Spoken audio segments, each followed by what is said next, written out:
everybody, Lisa A. Romano. I am the Breakthrough Life Coach, and today we're going to be talking about gaslighting and why I think everybody should know about gaslighting. So many of us today struggle with depression, we struggle with anxiety, we struggle with debilitating self-doubt. We hear ourselves doubting that what we're feeling is valid.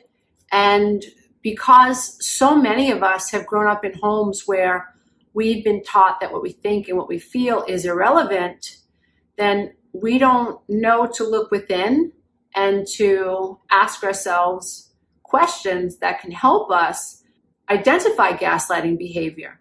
In order to identify gaslighting behavior, you have to be somebody who loves themselves, who has the ability to go within, who isn't afraid to go within. You have to be able to be somebody who's really good with boundaries. You have to be somebody who does not struggle with codependency. If you are highly empathic, you are very much a target for gaslighting because you're always trying to help other people and you're trying to understand other people. So if someone accuses you of doing something that you're not guilty of, or if they accuse you of lying, your position is, I'm going to prove to this person that I'm not lying and that I love them.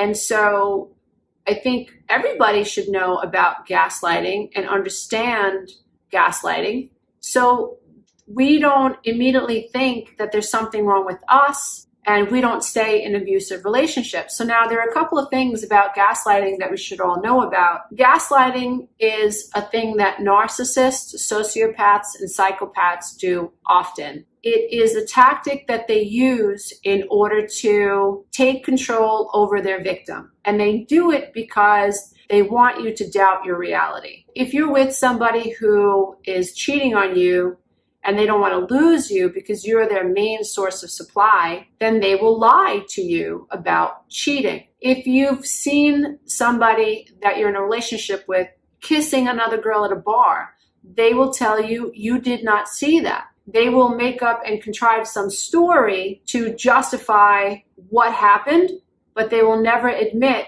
to your reality. They will then attack you in some cases and say, no one thinks like you do. Or if you weren't so insecure, you wouldn't have seen that. That never happened. She was just talking to me. You know what it is? You're so insecure and every guy you've ever been with has cheated on you.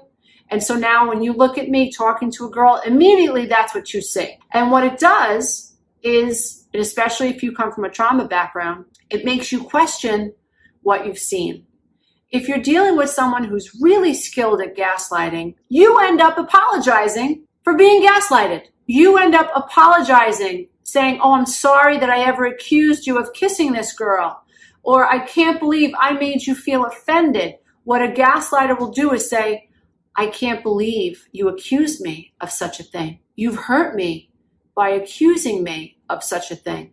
So now, not only are they lying to you and getting you to doubt what you've seen, now they want to make you feel guilty for what you've seen and control you even further. So this is important to know. If you feel like you are in a relationship that makes you feel crazy, if you feel like you're in a boxing ring with the person that you're supposed to be loving and who's supposed to be loving you, if you are in a punitive relationship, meaning you are with someone who feels it necessary to punish you for approaching a subject, or punish you for not making them happy, or punish you for suggesting that they lied to you.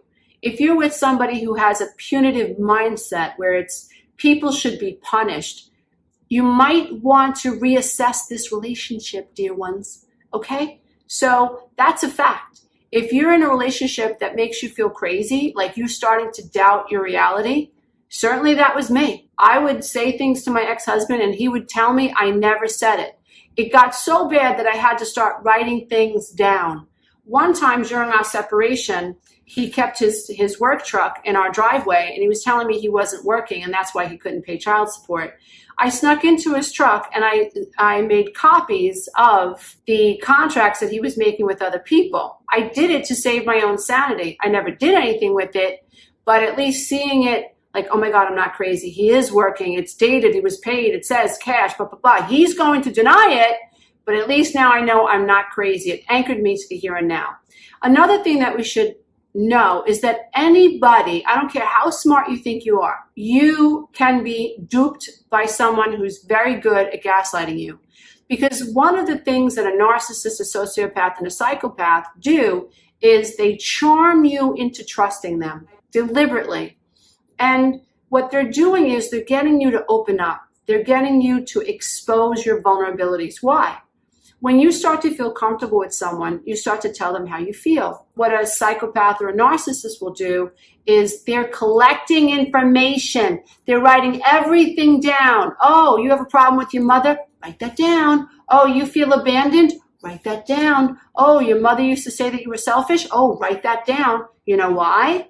Because when they need to manipulate you, when they need an emotional crowbar to gain power over you, they're going to pull that out of their arsenal. They're going to say, even your mother thinks you're crazy, or you know what, you don't have any friends, or you know what, you have a problem with everybody. No one thinks like you do. You're the only person that I have these issues with. It's not me, it's you. Are you sure you feel okay? Have you ever been institutionalized? Have you ever had a breakdown before? Are you sure? Wow, you're quite emotional right now. You feel all right? Making you question your reaction to being abused. And on top of it, if you start to gain some leverage, meaning, you start to gain in an argument, whatever you have revealed to them that is the most sacred to you, that is your deepest wound, they're going to use it against you. Now, here's the thing. When you're suffering from shame, that's why it's so important to codependency recovery, narcissistic abuse recovery, we must identify our shame because we must heal it. Because the minute someone like a narcissist or a sociopath or a psychopath tries to hurt us by shaming us, by using our vulnerable information against us, we feel shame. And in that moment, we can't identify that we're being abused because the amygdala has been hijacked. We are experiencing visceral information from the outside. So the vagus nerve is taking all this information from the outside, and the information that we're receiving from the outside is triggering us. And now our brain is sending information to our bodies at the same time. Our brains are being hijacked. We're going offline, right? Our thalamus, information from the thalamus is being interrupted, which means I feel like I'm 3, 4, 5, or 6, and I'm not able to understand that what's happening to me is abusive. I'm losing the ability to put this situation into context. I'm not a 54-year-old woman being abused by another human being, for their own satisfaction, for their own emotional gain. I am reacting to the sensations. My brain has gone offline. And that's the agenda of somebody who is gaslighting you. If someone is able to make you feel that traumatized, then they can control you. And they make you feel like you are going crazy. You start to doubt your reality. And if they're really good, they'll make you feel guilty for questioning them. I can't tell you how many people that I've coached that have caught their husbands or caught their wives. One man in particular had a wife who had extramarital affairs. And she would say to him, it's your fault that I'm having an affair. I never thought that I would be this woman that would cheat on my husband. I have 3 kids. I can't believe that I'm doing this, but it's because of you that I'm doing this. There's this sense of exploitation. There's a lack of empathy for this other person in her life who is running himself ragged to try to make her happy. So gaslighting is a form of brainwashing. So you have this idea, you have this concept, you have this reality, and slowly over time, this person is making you doubt what you see, doubt that you have a right to your internal experience. So again, gaslighting is done to knock a victim off of balance, off emotional balance. Why? So that you don't have the chutzpah and the courage to leave the relationship. I think of it this way. I think of Humpty Dumpty. So someone who gaslights you, it's like you're Humpty Dumpty. They pick you up, they put you on the wall, right? They straighten out your tie, they fix your hair, make sure everything's in place. And when no one's looking, they knock you off the wall. Now you're shattered to the ground because you're Humpty Dumpty, right? But guess what? Very often time, this is the person picking you back up again. I'll take care of you. No one loves you like I do. You know, I put up with you because I love you. And you're fractured, you're broken, but they're the person pulling you back together and putting you back on the wall. And before long, they're pushing you off the wall again. So gaslighters also use triangulation. They're using triangulation with your family, with your friends, even with your coworkers. I've had stories with clients have reported that their spouses went to a holiday party and behind my client's back, they were triangulating them, saying, you know, I love her, but, you know, she's been a little bit off lately. You know, she forgets things, or she accuses me of things that I'm not guilty of. Yeah, can you believe she came home last week and she accused me of having an affair with my boss? Yeah, crazy stuff. Why? Because a gaslighter, psychopath, narcissist, they're thinking maybe you're going to work telling your friends that my husband's probably having an affair. So now when he has an opportunity to poo-poo that and make you look like you're going crazy, he has just triangulated you. He has begun this smear campaign. Now he has put doubt in the minds of the people that you know, the people that you care about, so that you no longer have a support system. Very, very important to identify if this is happening in your life, because it's highly, highly destructive. So when you've been gaslighted, right? So now you're learning, you're feeling crazy, you go on YouTube, like, why do I feel crazy? You look in narcissistic abuse, codependency, empath, whatever. You start to learn about gaslighting. So here are a few things that I think you should do when you're learning about gaslighting. When you think you're being gaslighted, if you're in a relationship that makes you feel crazy, start writing things down. And I mean everything. I got to a point with my ex-husband where I had to start recording our conversations. He didn't know I was doing it, but I had to record the conversations because he would say we never had them. It made me feel off balance. I didn't even feel comfortable telling my best friend about a conversation because he told me the conversation never took place. And so there was this like inability to orient myself to what is reality? It was so maddening, and it shakes you on the inside. It makes you feel like you're going to break. You're going to have a nervous breakdown. And so if you're in that type of a relationship, start writing everything down. Write down the date, write down the time, write down what he was wearing, what she was wearing, write down the context of the information. Engage in small bits. Like, don't have long-winded conversations because they're harder to remember. So when you're talking to someone who you think is gaslighting you, keep the conversations short. Use short sentences because they're easier to remember. If you can have the chance to write down first what you want to say to someone, like if you think that someone stole money from you or took money out of the bank account, they're never going to admit it, right? Some boogeyman came and took $1,000 out of your account, right? They're the only person with your PIN number, but somehow some boogeyman took the money out. Whatever, you get the picture. So now you're preparing yourself to go to this person and say, did you take the money out of the account? Or you say, I noticed $1,000 is missing out of the account. So write down the phrase you're going to use when talking to this person, right? Practice this. On Monday at 12 noon, I'm going to text him and say, or I'm going to call her and say, right? So you're prepared. Then whatever they say, no matter what they say, no matter how much guilt shows up, no matter how accusatory or whatever they project, that's the other thing, gaslighters project. So whatever they project, just disidentify, keep it out here. Imagine you're wearing a psychological condom. Can't get through. I'm in observing mode, dude. Now, whatever he says or whatever she says, you write it down. Write down the facts. Go to the bank. Talk to the bank manager. Okay, how could this have happened? Could this have happened any other way? No, okay. Facts will help orient you to reality. Very important. I would say also record your events with your cell phone, but do it for your own benefit. You don't tell someone who is abusive that you're recording them because there's always a chance that they can get violent. And so you don't want to do that. The other thing that you want to do is you want to make sure that you talk to a safe person. Find a narcissistic support Facebook group. Find a narcissistic abuse support group in your area.